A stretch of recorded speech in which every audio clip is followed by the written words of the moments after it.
Hi, Andy. Hi, Victoria. Today, we're going to speak with someone you've known for a really long time, Roshi Joan Halifax. Actually, I've known her in several incarnations. First, when she was an anthropologist who studied shamans in various cultures, then did work with psychedelics and therapy, and finally found a home as a Buddhist. So she has so much wisdom to share with us about what we're experiencing collectively right now, end of life, collective grief. And so I really want to learn from her. Good. Let's welcome her on.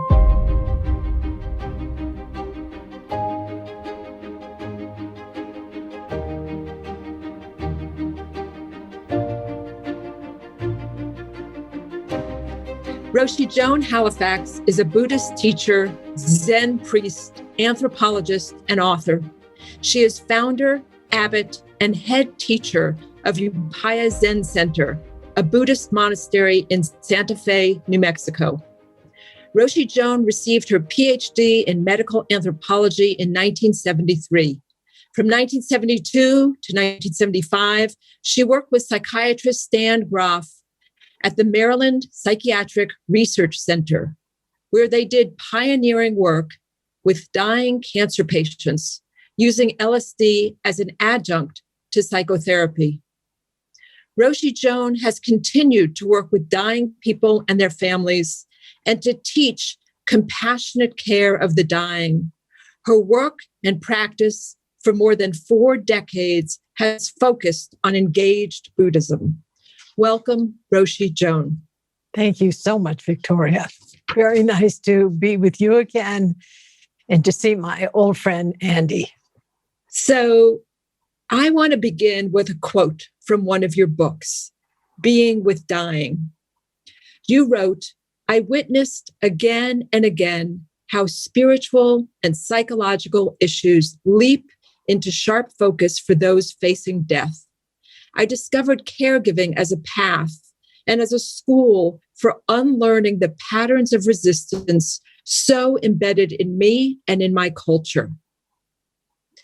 So in addition to all your other qualities, you are a wonderful storyteller. And I'm wondering if you could begin to bring this into focus for us with a story. Yeah, I'm happy to try. I remember when Stan and I were working with dying people using LSD as an adjunct to psychotherapy. There was an older woman who had metastatic breast cancer. We were very close. I really felt so aligned with her. And I think she felt that way toward me as well. And at one point, she looked at me really strongly, just right deep into my eyes. And she said, "You can never know what it's like to die." And I have to tell you, it was one of those moments where I experienced a kind of, it was like an arrow to the heart or sort of awakening. She was right. And my role was to come alongside her experience and to have the kind of internal arms to hold whatever was present for her. And I also realized that she was a teacher for me. And she really opened the path of learning from dying people.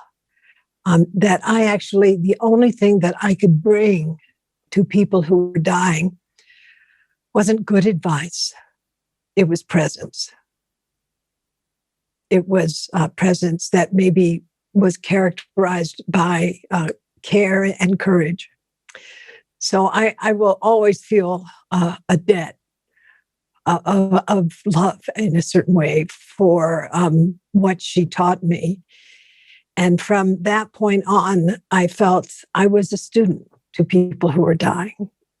Roshi Joan, I have to ask you, what do you think of the renaissance of LSD and psychedelics? I mean, it's been a long time coming, and there's a lot of interest in LSD-assisted psychotherapy. Do you still see this as a useful tool. A woman who was the head of palliative care at the University of Arizona said to me a short while ago that it just killed her that she could not use that tool with dying patients because the laws prevented it at the moment.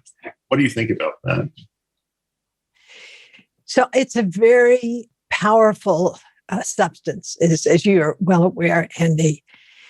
And I think that from the point of view of the work that Stan and I did in the early 1970s, with great attention to set and setting, also with Stan's earlier work in using LSD in a psycholytic context, with multiple doses of smaller amounts, but he learned so much about the human unconscious. So that that was, needless to say, very important in the attitude that we brought into the interaction with dying cancer patients. I think it's a powerful tool. And as such, every powerful tool has its great benefits and also has enormous challenges. And so, using LSD specifically as an adjunct to psychotherapy, which was our approach at that time, was done with such meticulousness, such care. And we kind of programmed the whole scene, if you will, for a positive outcome, even if during the context of the LSD session itself, the dying cancer patient, encountered difficulties. But we were able to contextualize those experiences in a positive way, to frame those experiences in a positive way. So I don't feel like the casual use of it with dying people is recommended. Also, I think that Bill Williams, who was part of our project then, who is now and has been part of the Hopkins East Bay project and continues the work using not LSD, but psilocybin.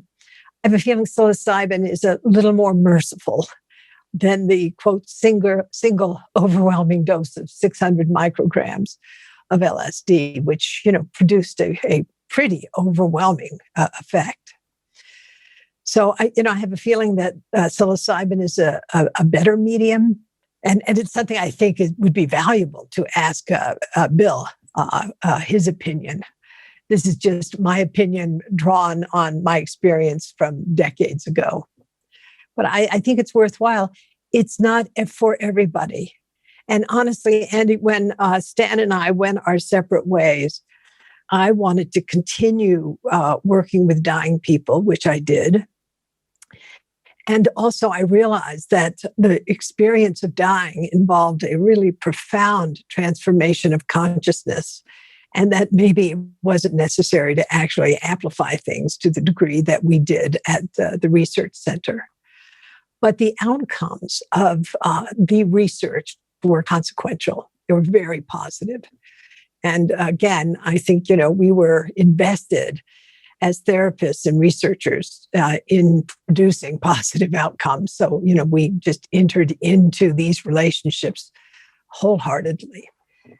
So aside from psychedelics, given the enormous cultural fear that people have about dying, the avoidance of thinking about one's own death, that's most typical, I'd say, in our culture. What else can people do to prepare? I think in some ways the virus has forced most people to contemplate death in a very different way than has been typical in American society. Mm-hmm. Yeah, I think you're quite right. The exploration of our mortality, from the point of view of Plato, is kind of bedrock of spirituality. And whether you're a Christian or a Buddhist or a Jew, it is not about avoiding that bedrock. It's actually about exploring it deeply. And you're quite right. In our culture, which is not true of all cultures, where we have let go of the rites of passage that produce a maturation for individuals from, birth, adolescence, childbirth, marriage, et cetera, through right on through the dying process.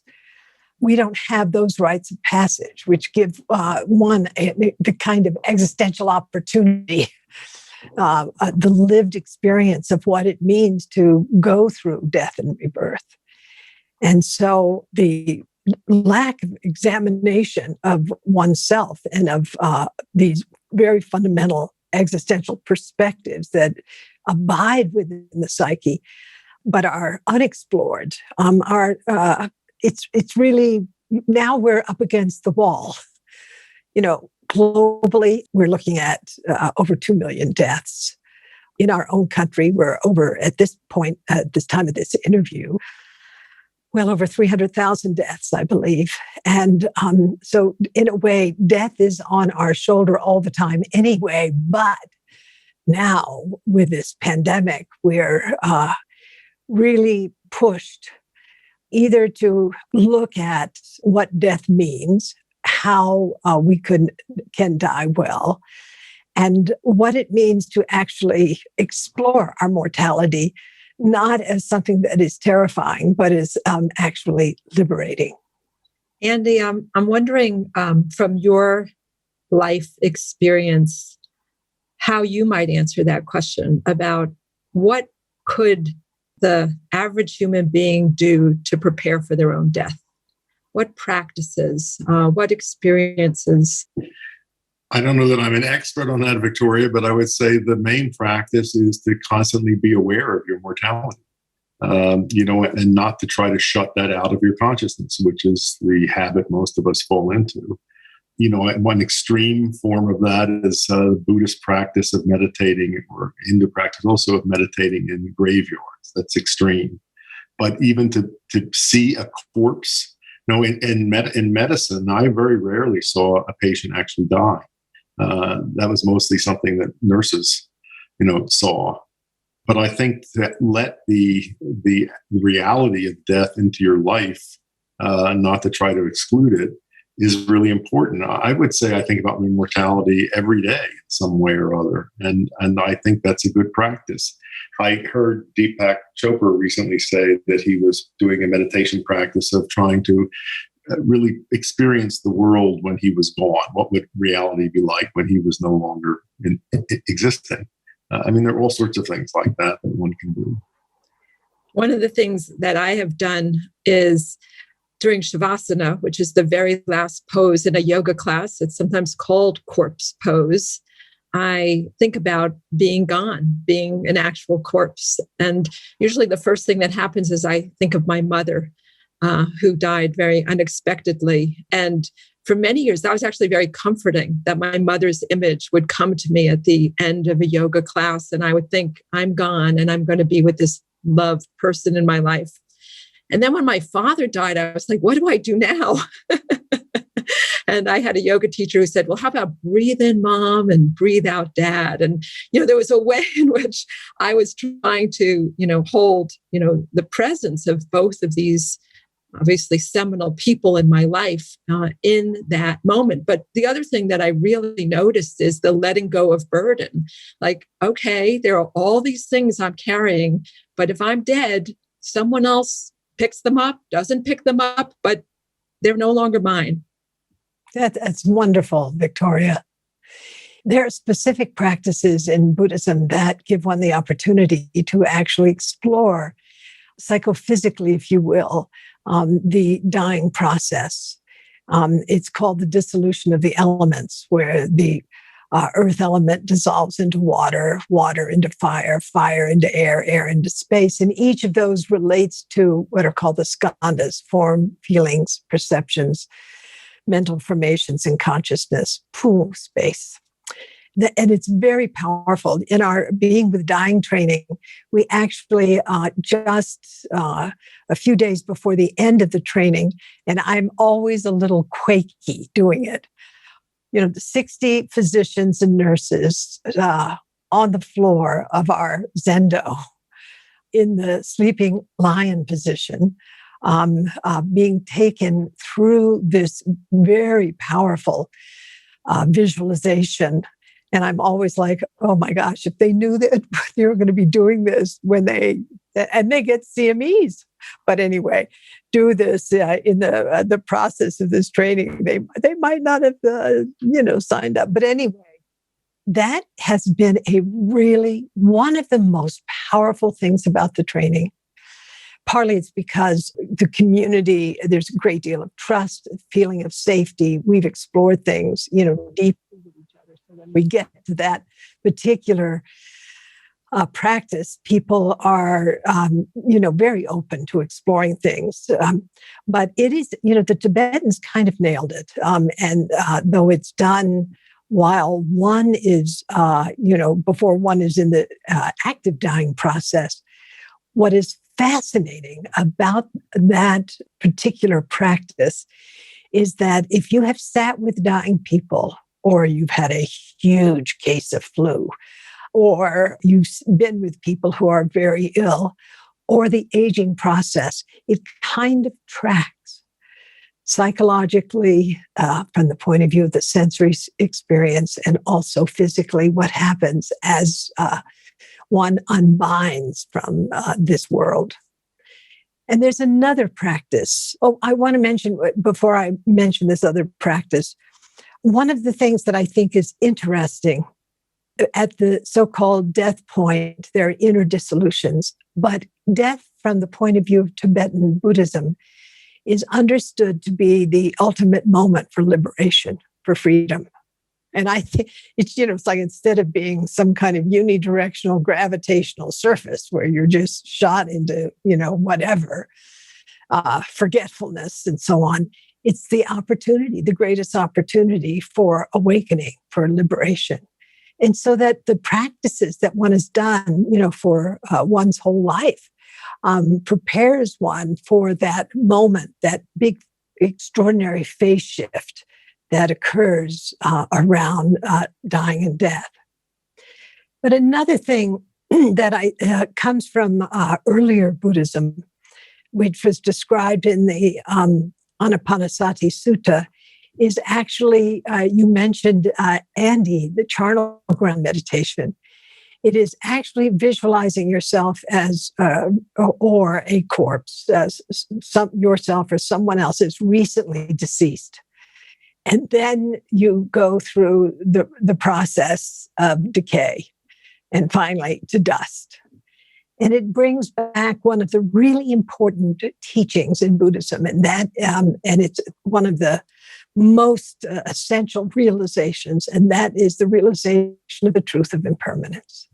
That there's nothing that we can hold on to. Everything is going to go, including our very sun.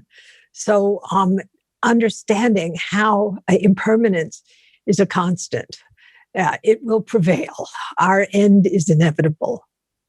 And there are other practices, which I don't need to discuss here to make a whole thesis of it. But anyway, Buddhism, I was born and raised in a Christian family, and I was an anthropologist, and I also was very spiritually inclined and very curious. And I just hunted all over religions for a frame of reference that would bring the existential elements related to our mortality into focus. And I found no other religion that gave practices and views that were as useful as those found in Buddhism. So I ended up being a kind of Buddhist. Yeah, Buddhism seems to have the clearest roadmap. And if one's belief system or adopted belief system is there, maybe it's easier, if you absolutely take that in. But in our dominant Judeo-Christian culture, people, I think, remain very frightened and don't have practices. And I know that our students are regularly asking, can you give me a script? What can I say? What can I ask someone? Because, of course, they're all expected to have a conversation about code status and if people have a living will and have they thought about the end of their life. And they're expected to do that not just with someone who's terminally ill, but as a part of their care. And they're unbelievably uncomfortable. Well, yes, of course. And I think that's one of the things, whether it's a doctor or a nurse or a hospitalist or a patient advocate. This is, I think, why the work that we've done at Upaya, and also my buddy, Frank Ostaseski, is just the best. Those of us who've been in this field a long time and working with healthcare providers, trying to really help healthcare providers develop the capacity to actually address these existential questions, but not as experts. Again, going back to this woman who died of breast cancer, to really be able to come alongside. When people ask me, well, what happens after you die? I'll pause and I'll say, well, let me know your thoughts about that. Can I ask you I'd be interested to hear what you have to say about near-death experiences and, what you think about that. And is there anything we can learn from them? Years ago, actually, I think it was 1992. I was in Dharamsala with His Holiness the Dalai Lama in a small conference called Sleeping, Dreaming, and Dying with Francisco Varela and people who worked in the field of consciousness. I was asked to do the presentation on near-death experiences. So, I got Kenneth Ring and I did all this research and, I was very interested in the field because it's an important area because people who experience NDEs frequently end up being very altruistic. They come back. There's a sense of meaning of life, of having a meaningful life, a purpose, a sense of deep gratitude, of, having seen something which was extraordinary, perhaps the relatives on the other side beckoning them and so forth. So in any case, I did the whole sort of contour of the NDE. And His Holiness listened very attentively. And then I said, what do you think about this, Your Holiness? I'm curious. Is this anything, that relates to the Bardo Todal, to the Tibetan Book of the Dead? And he was so sharp. He said, those are near-death experiences, not death experiences. And I really had to chuckle. I was hoping for, a more spectacular answer, needless to say. But now I am very congruent with his response. I have to say I burst out laughing. And quite right. I think that an NDE is like going through an extreme rite of passage. And can have very positive outcomes for a person who's experienced it. I'm wondering if we could shift a little bit and talk about grief. There's so much grief right now. There are all of the people who have died in our country, worldwide. There are people who have been ill and haven't regained their health. There are people who are still reeling from the deaths of George Floyd and others, and I think an awakening to the racial injustice that's so prevalent. There's loss of jobs and therefore also loss of identity. There's loss of our social relationships because most of us are spending a lot of time sheltered alone or with just a few people who we considered ourselves close to. It may be that there is a conservation of suffering and grief. And no matter at what point in history you live, if you look at it, that is the nature of experience. And certainly that is, one of the Buddha's great insights is that at the core of life is suffering. And I suspect that at any point you think, my parents lived through World War II and the Great Depression. And I just wonder that if at any point you live, there is not this kind of tremendous amount of suffering and grief.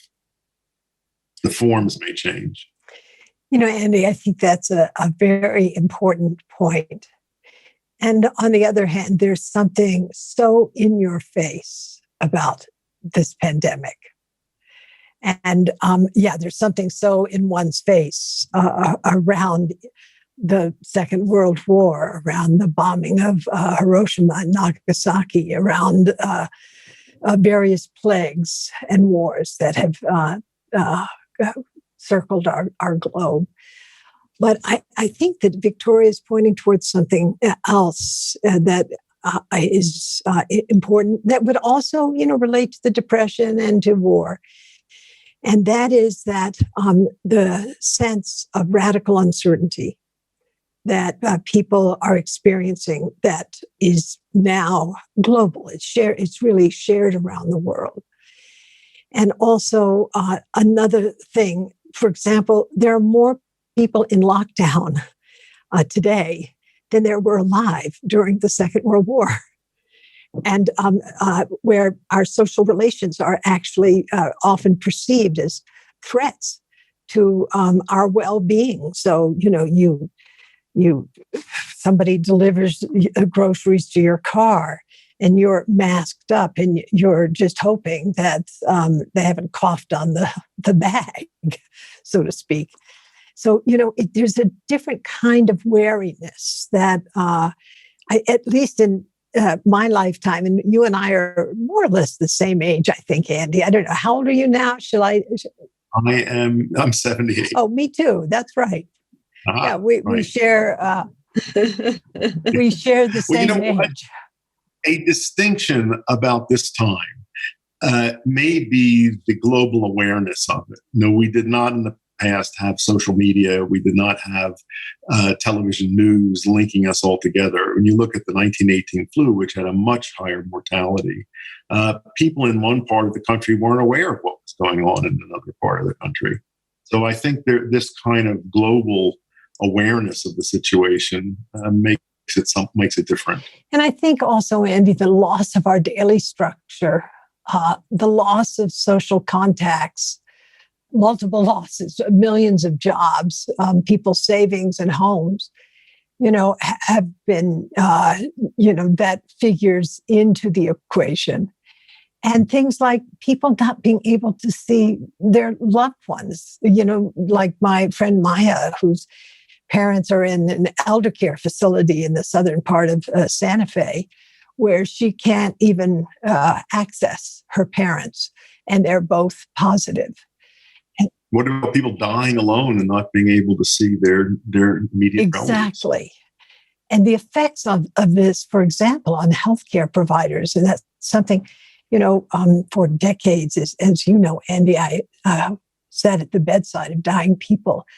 But also for decades, I've been working with healthcare providers or with clinicians, doctors and nurses, and the moral suffering that clinicians are experiencing in having to be, surrogates, if you will, also of not being able to access adequate resources to even take care of their patients. So there's the sense of the loss of moral ground, which is another grief that people are encountering. So I feel that we're grieving the loss of a whole way of life.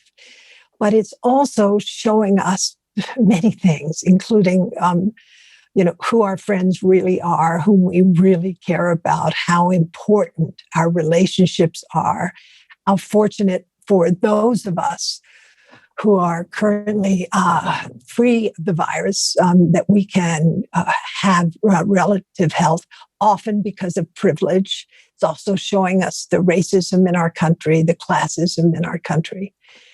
So it's a time we're in, this kind of liminal world.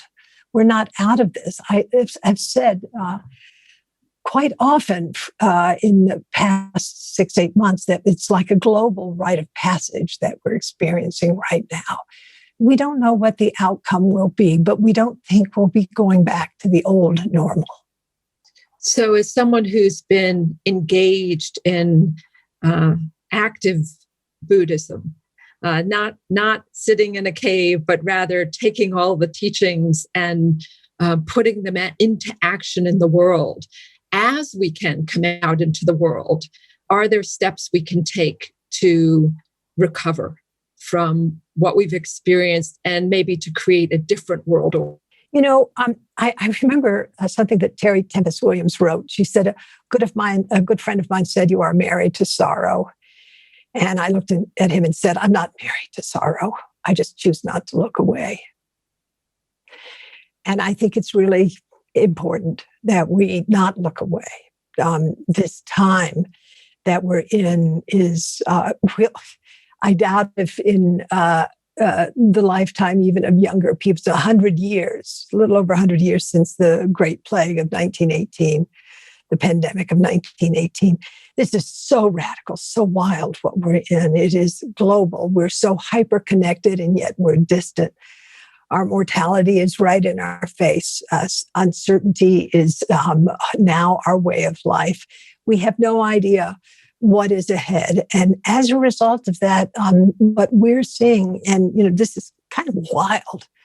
Upaya is this beautiful, very intensive place of practice here in this country. But what has happened is that there are literally thousands and thousands of people who have now opted into our community in order to practice, in order to explore the truth of suffering, in order to understand something about their relationship with dying and death and so forth. So, it's bringing people, if you will, to the source of what it means to be, I feel, truly human.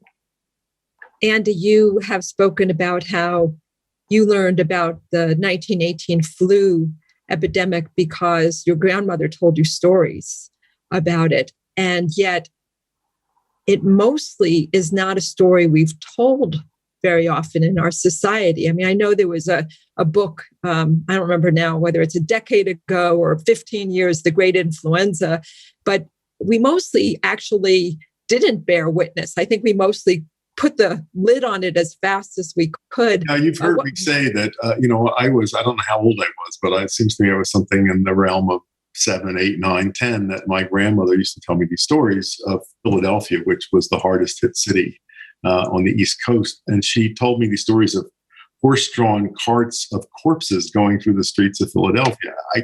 That made a very strong impression on me. It sounded like something out of the Middle Ages. And when I was in high school, I tried to get information on that, and there was none. It was as if this had been culturally repressed because it was such a heavy experience and people couldn't deal with it. Gosh, Andy, that is such an interesting observation.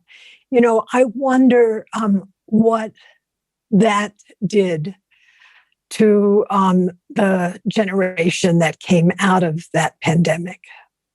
What do you think? Also that pandemic was distinctive in that it selectively killed young, healthy people and tended to spare the old and very young. So that must have been especially frightening. It was people in their 20s and 30s who were in the picture of health, had a headache in the morning and were dead in the evening. It must have been unbelievably frightening. And as I say, I think it was culturally repressed for many, many years. And it wasn't really until the 1990s, I think, that scientists began looking into the question of why that flu was so deadly and thinking about what was special about the virus. Nobody had paid any attention to it. But I'm also curious, Andy, your thoughts on how this would affect the psychosocial landscape, for example, of the mid-20s to the mid-30s. Well, remember also this came right at the end of World War I, so it was a double whammy. And right I can't imagine. Before World War II and the rise of fascism. Yeah. So that must have been a very formative event for, people in our parents' generation. Well, I mean, do you think there's any relationship, for example, about the presence of the pandemic and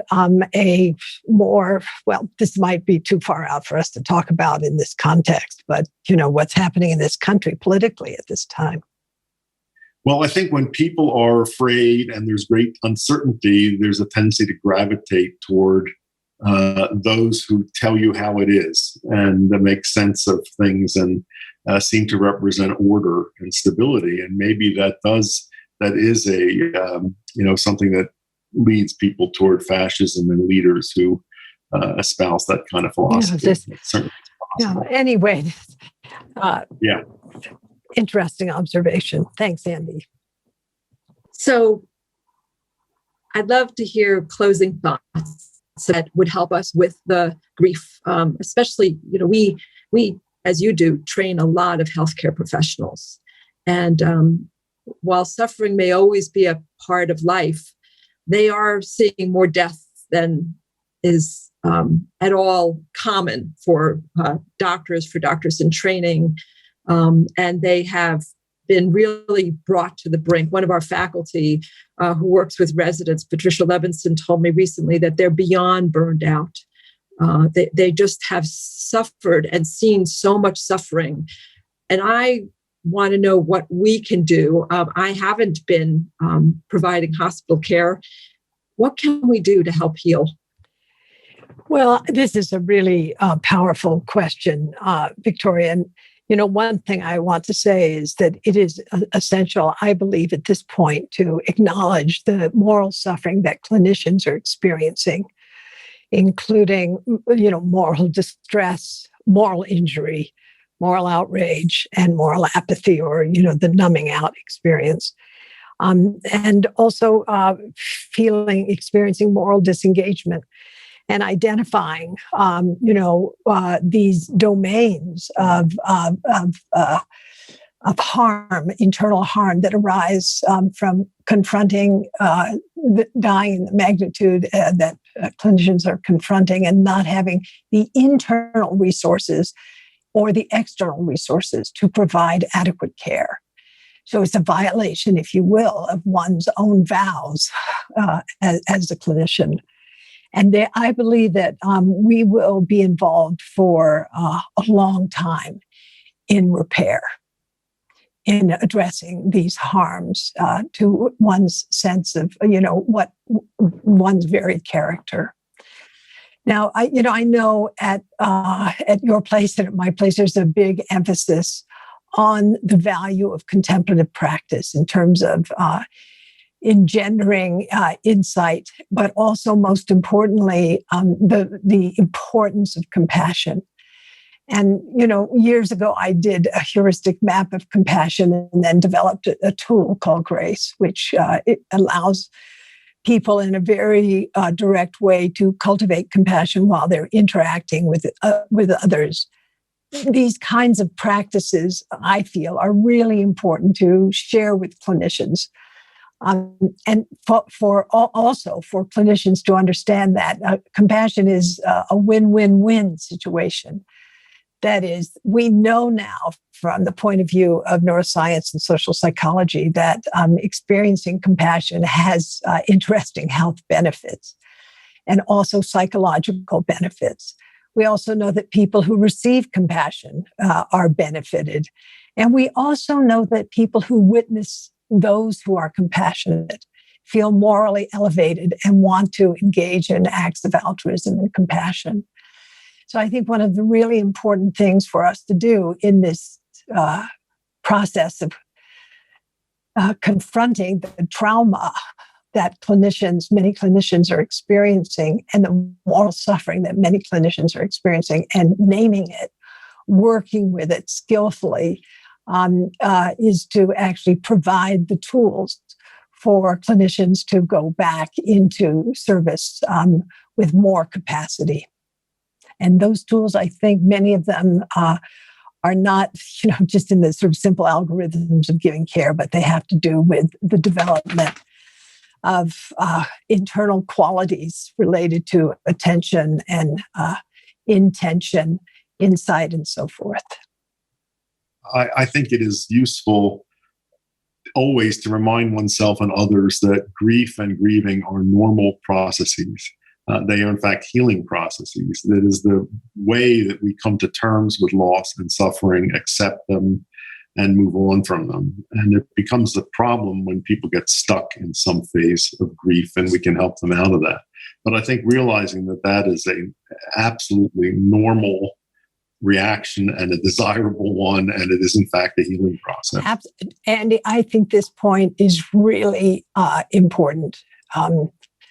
The normalization of grief, and to understand, from the point of view of positive integration of trauma, that it actually enhances our character. And I look on grief, the experience of grieving, as one of the most humanizing of our human experiences.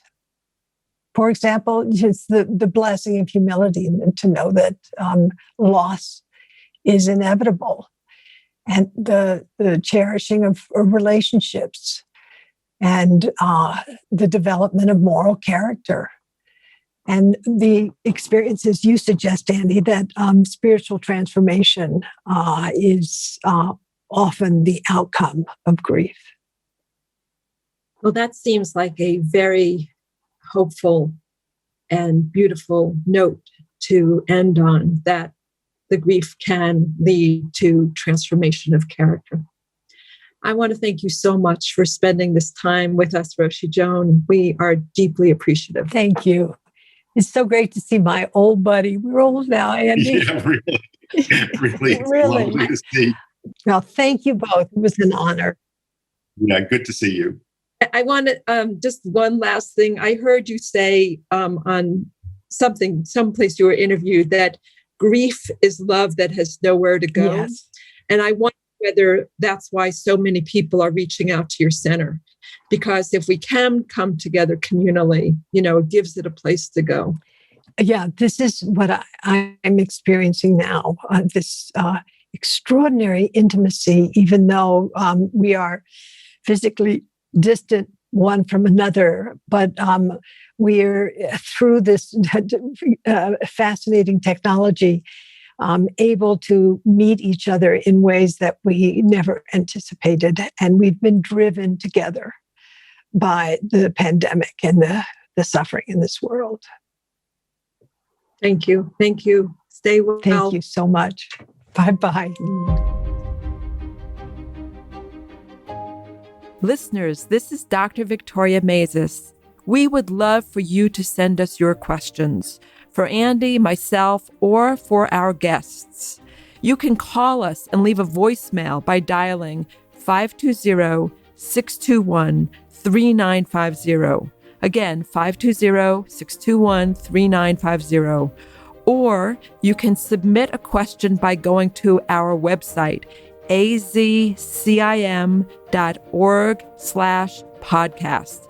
Again, azcim.org/podcast. We will review your questions and try to answer as many as possible on our programs.